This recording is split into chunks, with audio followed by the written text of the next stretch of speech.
I rise to put the leadership of the House, the Senate, and the President of the United States on notice.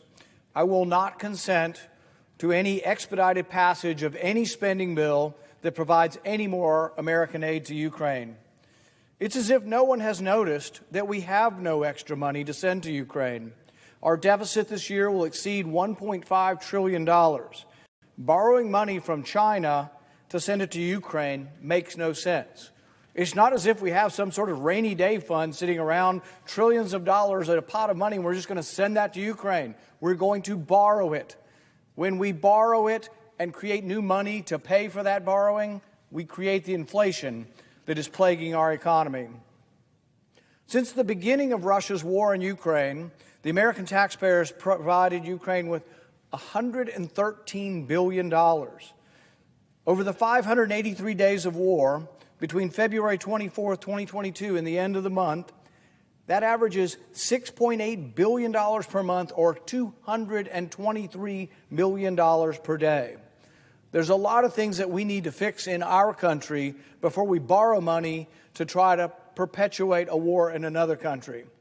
When will the aid requests end? When will the war end? Can someone explain what victory in Ukraine looks like? President Biden certainly can't. His administration has failed to articulate a clear strategy or objective in this war, and Ukraine's long-awaited counteroffensive has failed to make meaningful gains in the east. With no clear end in sight, it looks increasingly like Ukraine will be yet another endless quagmire funded by the American taxpayer. That's why public support for the war is waning. A CNN poll from August shows that a majority of Americans now oppose Congress authorizing additional funding to Ukraine. And now there are those in the Senate who would refuse to listen to these voices coming from a war-weary nation, and who would hold the federal government hostage by inserting $24 billion more for Ukraine. They're talking about saying the only way government stays open, the only way we avoid a shutdown, is by shoveling more American taxpayer dollars to Ukraine. They're going to link keeping the government open with more money to Ukraine, and I'm here to say that I'm not going to agree to it, and I will not let them shut down the government simply because they want to send more of your hard-earned tax dollars to Ukraine. Either the American people fund an endless war in Ukraine, or the uniparty threatens to shut down the government. This is a clear dereliction of duty, and I will not stand for it. Colleagues, as representatives of the American people, you should not stand for it either. The bill that comes for us should be about funding our government, not somebody else's government. I will not give consent to a bill that includes funding for Ukraine in keeping our government open. As elected officials, we have an obligation to pursue a foreign policy that advances the security and prosperity of our country. Funneling billions of dollars that have to be borrowed into the meat grinder of eastern Ukraine does neither. The longer this conflict continues, the greater the risk that miscalculation or purposeful escalation draws the United States into direct conflict with Russia. Russia's military may have a bloody nose, but Moscow still maintains the largest nuclear arsenal in the world. Let's not pretend that the U.S. involvement in this war comes without risks. If that's not bad enough, we lack effective oversight mechanisms to ensure that the hard-earned American tax dollars don't fall prey to waste, fraud, and abuse. For over a year now, I have been asking for a special inspector general to make sure they're not stealing our money. We've had one in Afghanistan, and he and his team of economists and technicians have overseen and found billions of dollars worth of waste that they've saved.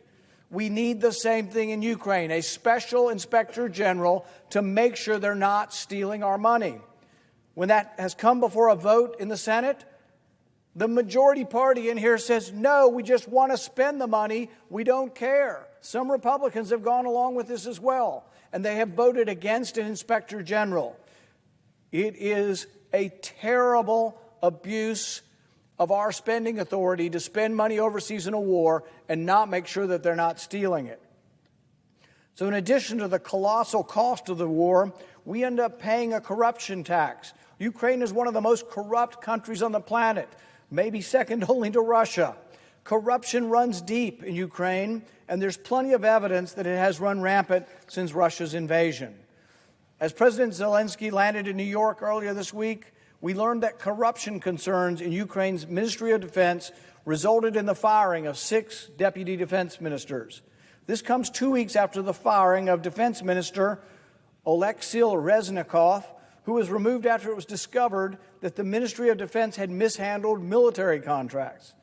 Last month, Zelensky fired all 24 regional military recruitment chiefs because they were, quote, involved in illegal activities, including enrichment.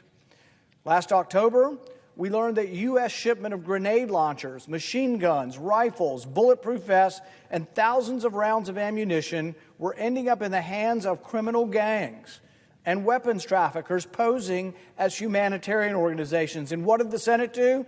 They voted against a special inspector general to make sure they're not stealing our money. What are we doing? Is this fair to the American people? Millions of Americans are struggling each day to make ends meet. Millions of Americans are struggling to provide for their families and put food on the table. Can we honestly look our constituents in the eye and tell them that this is a good investment of their dollars? Some say the war in Ukraine is a fight to save democracy. But those who say that need to be honest with themselves. Ukraine is far from a shining example of democracy. And while the strain of war can make for questionable government actions, we have to live with them when the war is over. For all the platitudes about America supporting democracy and making the world safe for democracy, the Woodrow Wilson advocates among us, the biggest recipient of American welfare, Ukraine, canceled its next presidential election. You're telling me we're sending $100 billion to a country that's not going to have elections? We're going to send $100 billion to a country that now has what, a president for life? I say, oh, well, we could, but it's difficult. Does anybody remember the American Civil War, where 600,000 people died, and yet we didn't miss an election? They've canceled the presidential election. We should cancel our aid as a response. This is not the only concerning development in Ukraine. Despite Zelensky's charm offensive this week, his actions also deserve scrutiny. Citing national security concerns, Zelensky has banned Orthodox churches oriented towards the Russian Orthodox Church and has ordered Ukrainian law enforcement to raid churches and arrest priests. He has banned the political opposition. How do you have a democracy if you're not going to have elections and you banned the opposition? He suspended 11 political parties, including the Opposition Platform for Life, the second largest party in Ukraine's parliament and the one which held 44 seats. He has attacked free speech by banning opposition media and increasing his government's regulatory power over journalists. Hardly sounds democratic to me.